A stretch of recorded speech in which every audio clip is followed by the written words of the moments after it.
Welcome to the most controversial tier list on YouTube. Every single year, one video makes the entire watch community lose their minds. Brands get offended, collectors get defensive, and people unsubscribe. This year, that video is this one. Nico, I know you're watching. You have been the gold standard for this format for years. Be ready for that. Genuine respect. But today, my friend, you just got out-tiered.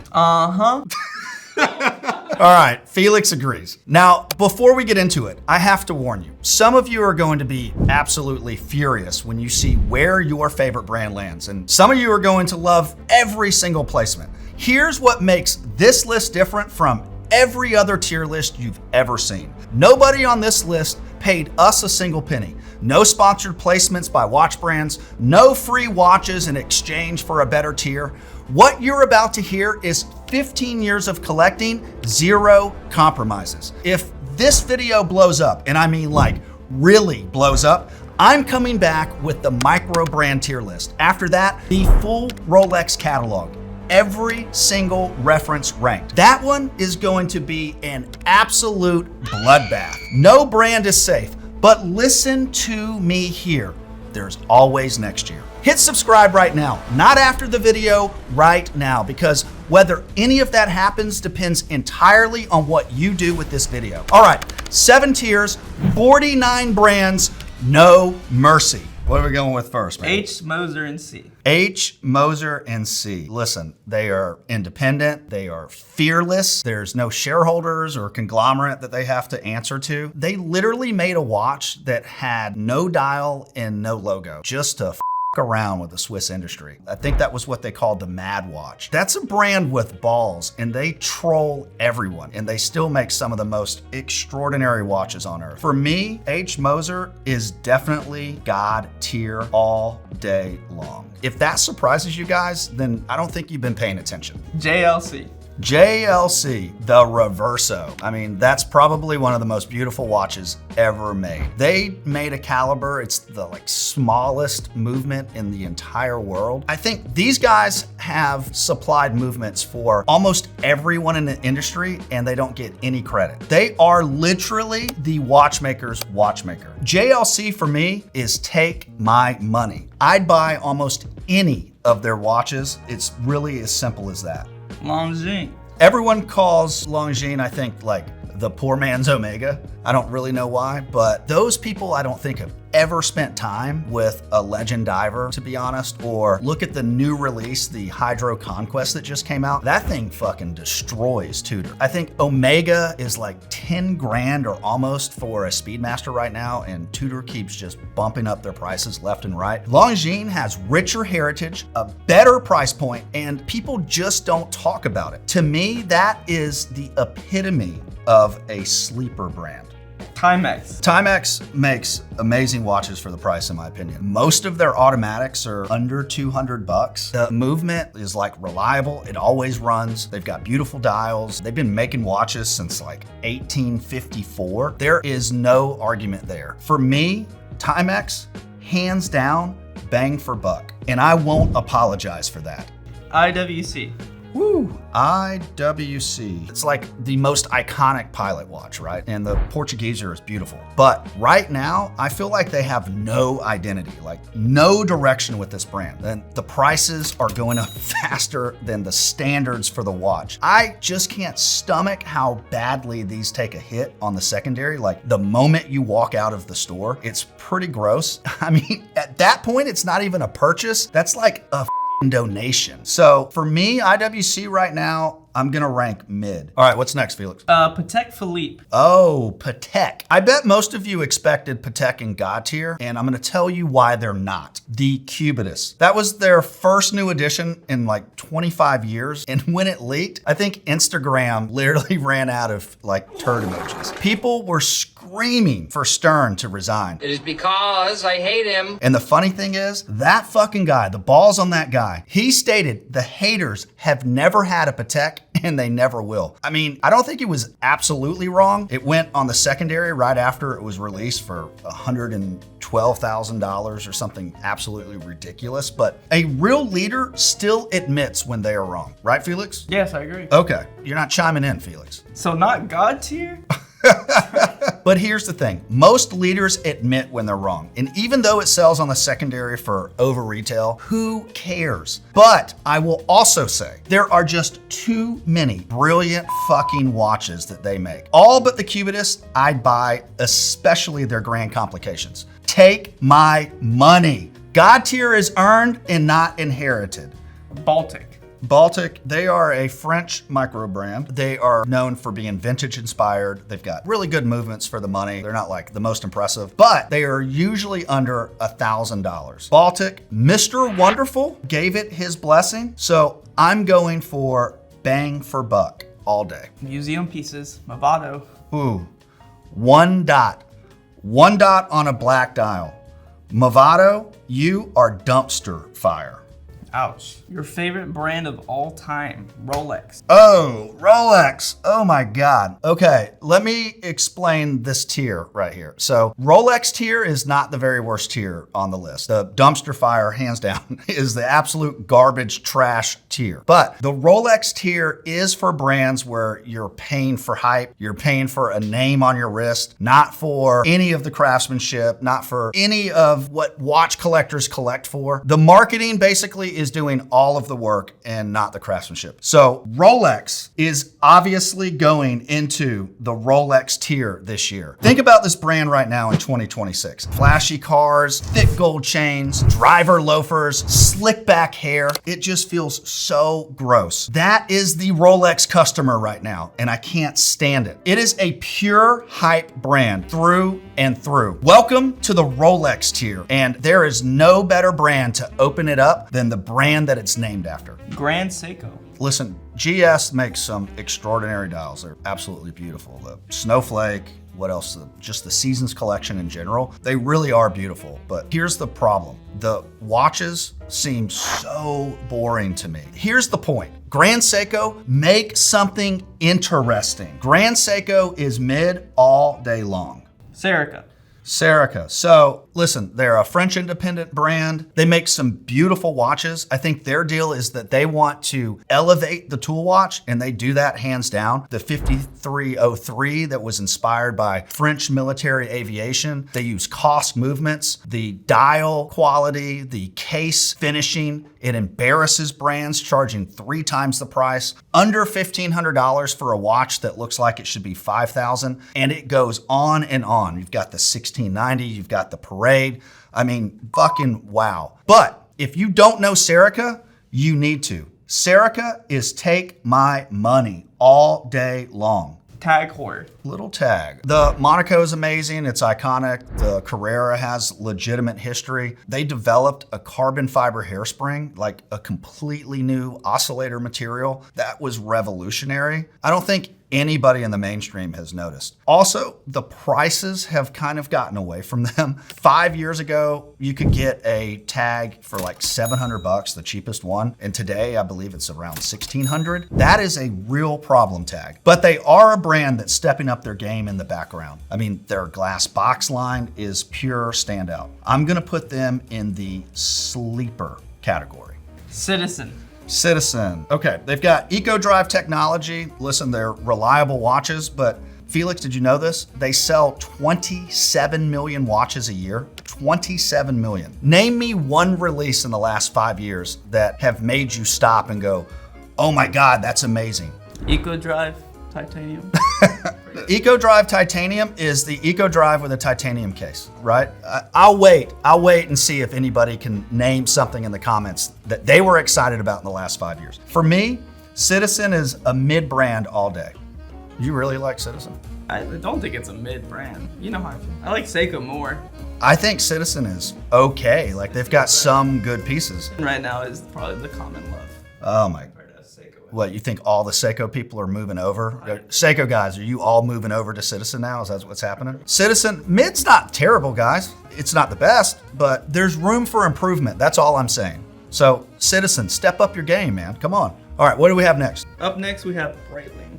Breitling. Listen, George Kern, he revamped everything whenever he got over there, and he did like amazing work, genuinely. The Navitimer is iconic. I love the Navitimer, so I get why other people love it. But the prices are insane right now for what you get. And they do relentless marketing. And it's definitely doing a lot of the work to keep it in front of people's faces than the watches themselves. So this is definitely a brand that's still living in the flex world. With that said, I think Breitling is definitely Rolex tier. Nomos Glashütte. Nomos, I love this brand. German precision, Bauhaus design. They have in-house movements. When I say in-house, like 100% vertically integrated. There are very few, probably less fingers that I have that you can count that are vertically integrated. So they've recently released last year the Club Sport World Timer. That was a brand new in-house movement, World Timer complication, under $5,000. Worn and Wound called it like one of the most asked about watches in 2025. The limited edition sold out immediately. And most of you guys watching still haven't heard about Nomos. So what that means to me, this is a watch brand that you should jump on immediately while you still can. This is a sleeper brand. Hamilton. Oh, Hamilton. James Bond wore the Hamilton before Omega stroked that check so that they could be put in the films. The khaki field mechanical is just iconic. I think that that watch is still between $500 and $1,000 depending on where you get it. And it's a brand that I often recommend to new collectors. It has been in countless films, like over 500 movies and shows. It has more screen time than Omega ever paid for. Hamilton, you are definitely bang for the buck. One of my favorite brands, Cartier. Cartier. Louis Cartier designed the Santos in, do you know the date, Felix? 1904. 1904. I think considered the first like true wristwatch ever. The Cartier is amazing. They've got a ton of history, but listen, Cartier is a jewelry house first. Most of what you pay for is definitely supporting the boutique on Fifth Avenue. I think at the end of the day, their pricing is insane for a quartz watch, and most of their lineup is quartz. I think they need a reality check. Cartier, I love you, but I'm gonna put you in mid. Bulgari. I love some Bulgari. What do you think? Yeah, I think Bulgari is a brand.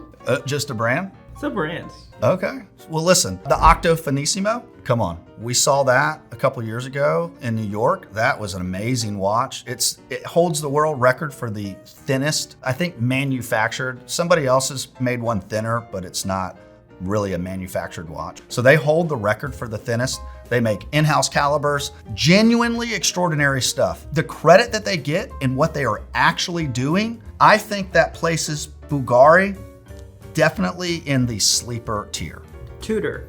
Tudor, there we go. So Tudor, well built, historically significant. They are fairly priced historically, but I have some issues with Tudor right now in their pricing. The Black Bay Pro is amazing. It's brilliant. It's one of the best things Tudor has done, to be honest. But the problem with Tudor is one great watch does not fix the identity problem. And the identity problem with Tudor is Rolex. For a lot of people, Tudor is still like the little brother of Rolex, right? I'm saving for a sub, and right now I'm gonna buy a Tudor. The other rub for me is the Miami and Flamingo stuff that they released last year. They're just dipping their toes into the hype machine. I own Tudor. I don't like the direction that the brand has taken recently. It breaks my heart, but Tudor, you're going into mid. I think most people will agree with that. Overpriced sometimes. You think most people are going to agree that Tudor has moved to mid? Until they release something fun. I mean, listen, I hope that you guys agree with me on this, because while it's gonna be fun, some of these comments will be fun, I also don't want just straight venom hate all day long. Maybe everybody out there will agree with me and Tudor is mid, although I think that I'm gonna get a lot of nasty comments. AP. So Nico on his last tier list put them in shite. What the is going on at AP? I mean, dude, that is crazy. Bro, I have to disagree. The Royal Oak, one of the greatest designs in history in this industry. Genta's masterpiece design in 1972, full stop. And the new CEO, Resta, she was handpicked by Francois Henry. She continues to grow revenue in a market where most watch brands are bleeding money right now, and she's shaking things up beyond the Royal Oak. AP for me is take my money, please. Nico, I hear you, bro, but you're wrong on this one. Shay. Bomb and Mercier. Oh my God. Zero identity, zero community, zero reason for this watch to exist when you have Nomos and Zen that are in the same price point. This brand is a dumpster fire. MVMT.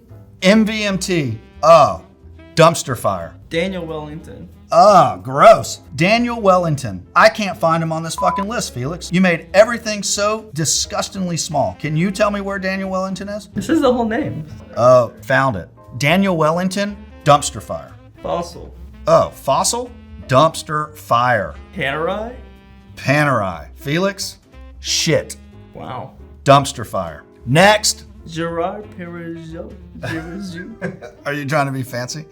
Gerard Perregaux. They make some amazing movements, and they have since 1791. They're one of the oldest watch brands out there. They are in the same group as Cartier and the same group as JLC. They're in that same group that Richemont has. I think their problem is just that they don't have the advertising support because the other brands are grabbing it. But Laureato is extraordinary, and their movements are insane for the price. I'm going to put them in at the sleeper tier.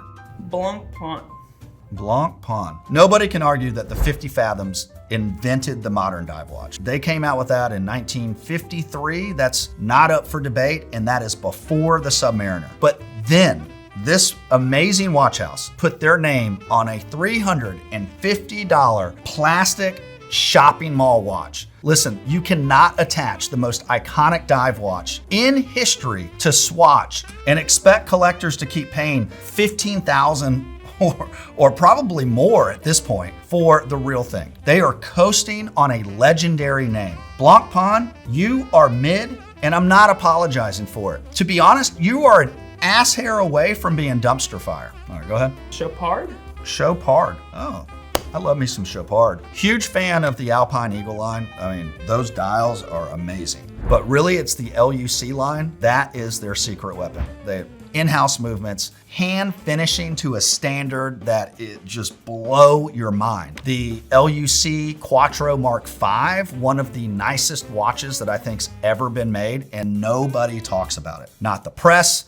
not YouTube, not collectors. I mean, look at their grand strike that they released, I think, last year. Chopard, for me, is a sleeper brand. True and true. It's a brand that can't stay invisible forever. So if it's something you're interested in, you should go look at them now. All right, up next, we got Breguet. This is a brand that I have personally owned. I enjoyed that watch tremendously. It was a Marine big date. I mean, when you talk about Breguet, Abraham Louis Breguet, he invented the tourbillon, the perpetual calendar, shock protection, arguably probably the greatest watchmaker who ever lived. But nobody is buying Breguet. They have completely lost their way. Breguet is mid, and honestly, they're kind of heading somewhere much worse. Herpes. You've got to be bougie when you say Hermes. You can't, you got to take the H away. Hermes. Hermes. So Hermes is amazing. Everyone assumes that they just put a beautiful dial on a generic movement, and that is not the case. Their movements are crazy. The Arceau, I have trouble pronouncing some of these words, but I believe it's the Arceau, is one of the most beautiful watches in production right now. It is not a fashion house playing with watches. They are actually doing it. Hermes is a sleeper brand. Ming. Oh, Ming.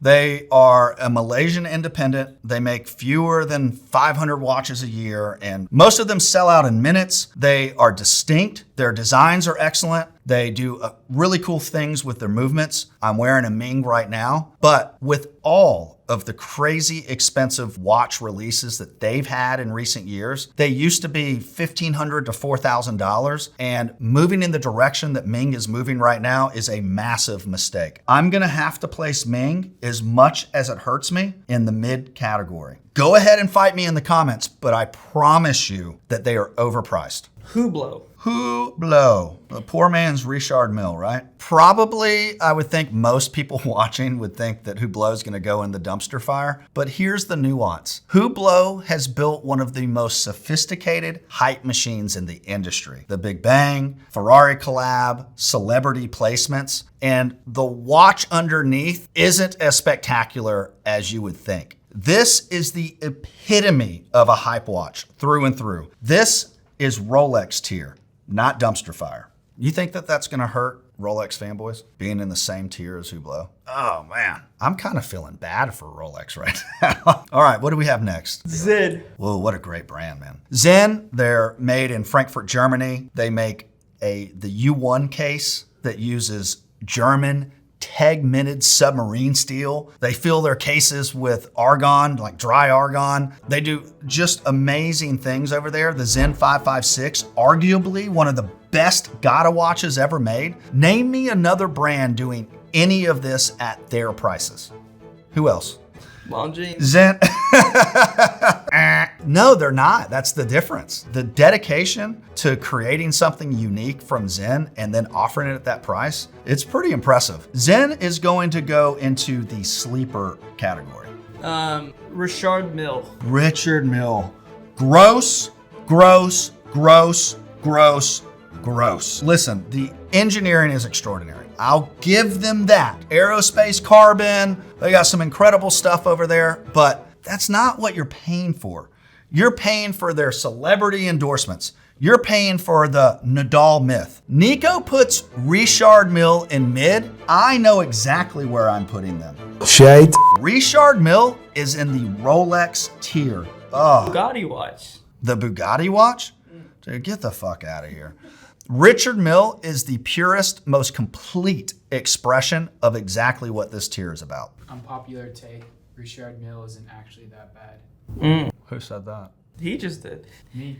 Oh my God. Next, UN. Is that what we're talking about, Felix? Yeah, we're talking about UN. UN. The Freak is genuinely revolutionary, insane watch. The Diver Air is exceptional. It's one of the most insane watches also. Without a doubt, they have some amazing stuff over there. But Kering has been running UN on autopilot for years. The Diver Air deserves a better company around it. As a whole, UN is going into mid. Up next, Vacheron Constantin. Oh, Vacheron.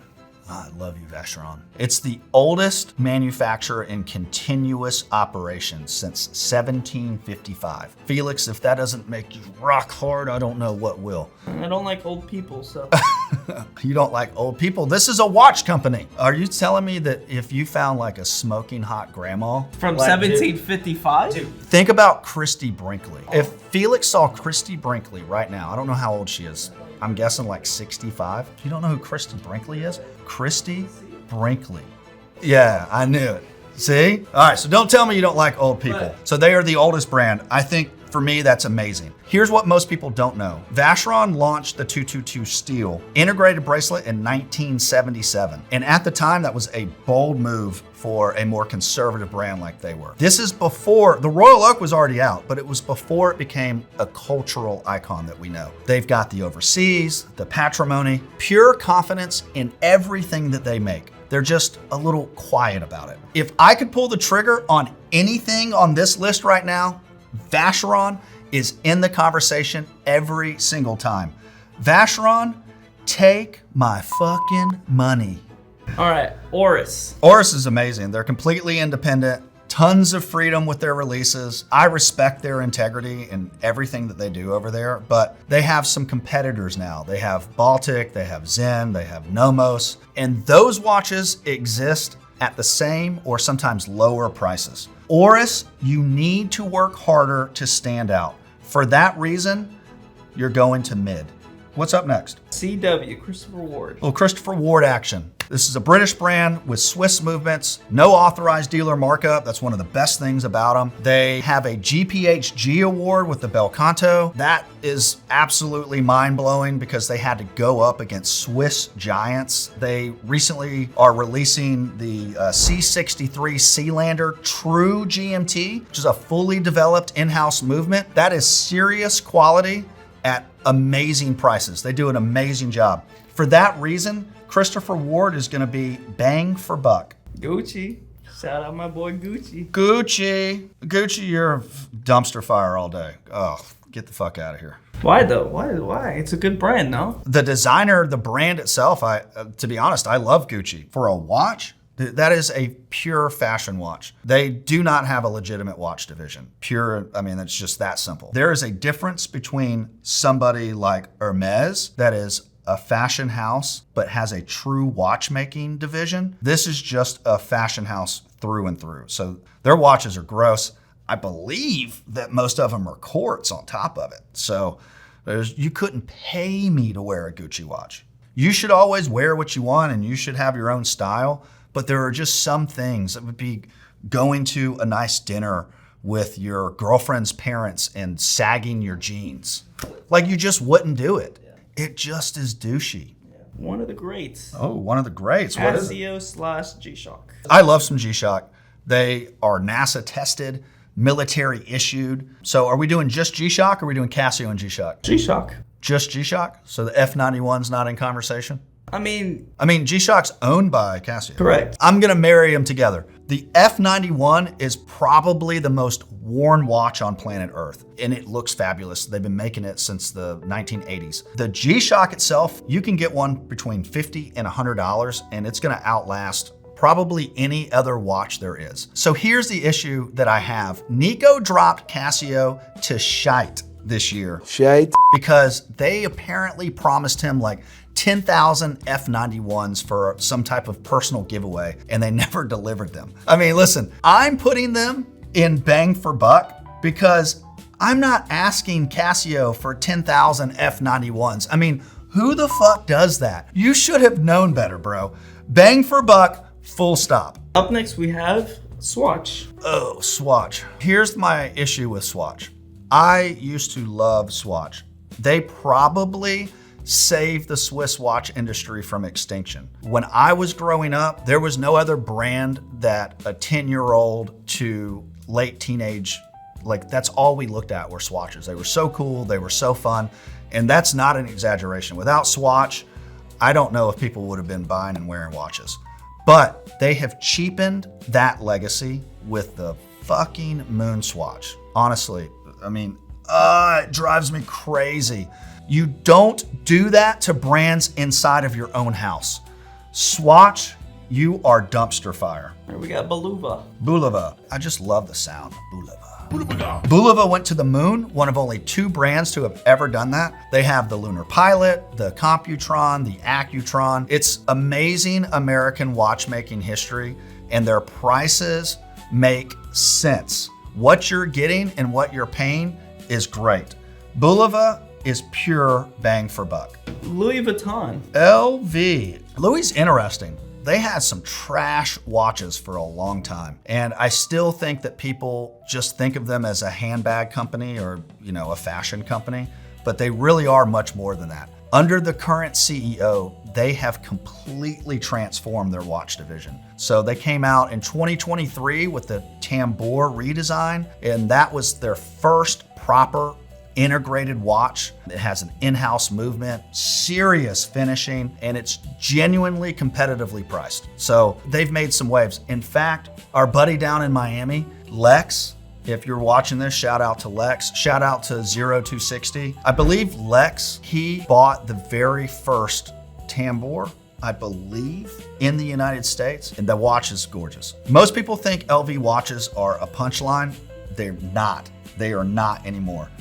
LV, honestly, is a sleeper. Zenith. Oh, fuck. Obviously, everybody knows about the El Primero. It survived the quartz crisis by living in like a shoebox or an attic or something like that. And it is one of the greatest chronographs to have ever been made. And it's got amazing history. But Zenith also owned by LVMH, just the same as LV that we just talked about. The difference is that LV, they have invested, elevated, and they've brought serious talent in. Zenith has spent the last 5 years looking like a worst version of Hublot. What do you think, Felix? Yeah. Honestly, I mean, That's a hot take, but I don't think it's that hot. they're definitely Dude, the direction that they're going in is definitely a Hublot direction, and at least Hublot has their own identity, so they can own it. Zenith just looks bad. So they've got the same owner, LVMH, but they've got two completely different outcomes. And that shows you how much LVMH respects Zenith right now. Zenith, you're going to dumpster fire. a Lange Söhne. Lange Söhne, oh my God. They are just obsessive about all of the quality that comes out of that watch house. They literally build a movement, take it apart, and then put it back together just for quality control. This is what you see when you look at a watchmaker that is completely left alone to do exactly what they believe in. ALS just released the Minute Repeater Perpetual.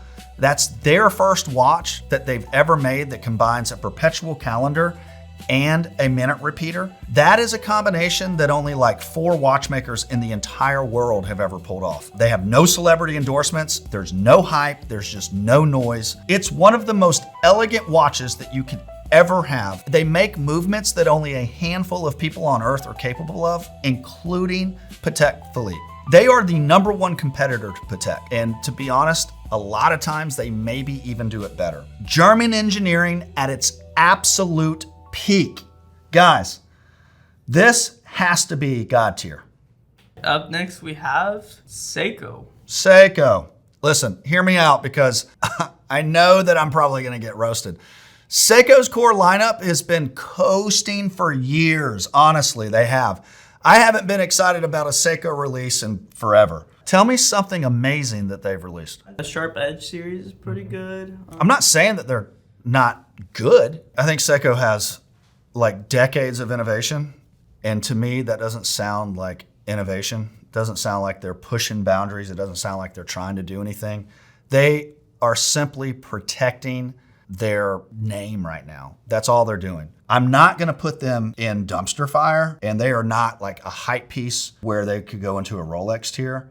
But for this year, right now, I am gonna put Seiko in mid. Ouch. Ouch. I'm prepared for the comments. I know that they're coming, but guys, tell me what they've done so I know that I'm wrong. I should have put them someplace else. I mean, can you honestly say bang for buck? Can you say Seiko is bang for buck? Not right now. No, you can't. They're not sleepers. Can you say take my money? Meaning like the brand itself, so many of their watches you would just buy. Can you say that? I can't say that. They have to go to mid. They've got to do something special in order to go up. You know what brand I could say that I would give them all my money? Jacob & Co. We know that's a lie. The Astronomia is a technically extraordinary watch. It's kinetic art on the wrist. I think Jacob & Co. really what just comes down to just being a piece of art. But they've built their entire identity on being the loudest thing in the room. And even though they have some extraordinary watchmaking, that's not really what you're paying for. You're paying for the spectacle. Jacob & Co. is going into the Rolex tier. Everybody fucking knows that you've got a Jacob & Co. watch on when you walk into a room. That's the reason that people buy it. You're not wrong. Yeah. Although, if you saw one person walk into the room with either one, you would probably like the Jacob & Co. better. Me personally, I'd rather have the Jacob & Co. Just because of the artistic design behind it. But I'd throw up on both. Up next, we have Tissot. I like to say Tissot, and then everybody's like, bro, that's not how you say it. Don't say it. It's Tissot.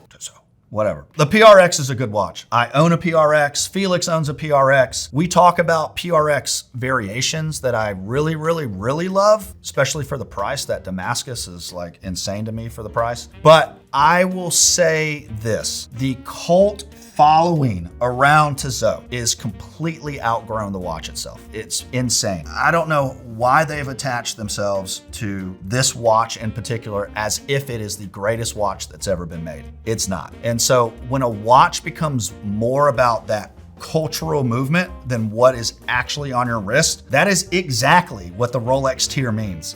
Tissot, you are going into the Rolex tier. I'm not sorry for it. Now, Tissot's CEO said they don't want the PRX to become the Nautilus? the known for watch for the brand. It's going to be. Do you believe him? I don't believe him. I think he's just trying to pull a Patek. Yeah.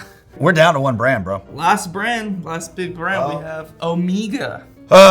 The last one on the list, probably the most recognizable watch brand on earth behind Rolex, obviously. But this is a brand that went to the moon. It's the brand that everybody says Bond wore. They've got the Speedmaster, the Seamaster, the Constellation. It's also the most marketed watch brand in film, in like the history of film. They love to place Omega in it. And there are too many watches that don't have clear direction. They've got to do something because I am bored with Omega. Bored. There are a handful, there are a couple that I like, and I own Omega, but they've got to do something. They are in mid, and that's it. Period. The end. Amen. See you later. Get angry.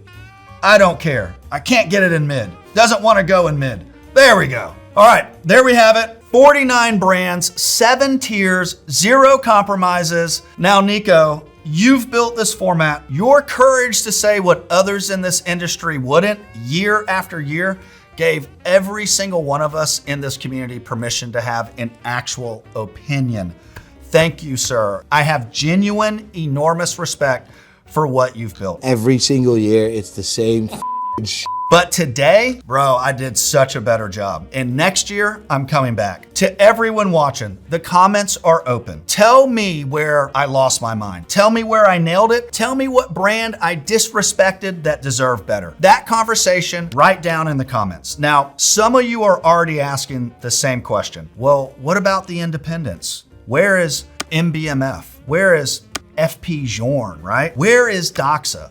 And where is Zapek? You tell me, because if this video does what I think it's going to do, the independent and micro brand tier list is the next video that we make. So hit the like button. That video will get made. Thank you for watching. Thank you for disagreeing. And remember, no brand is safe, but there's always next year.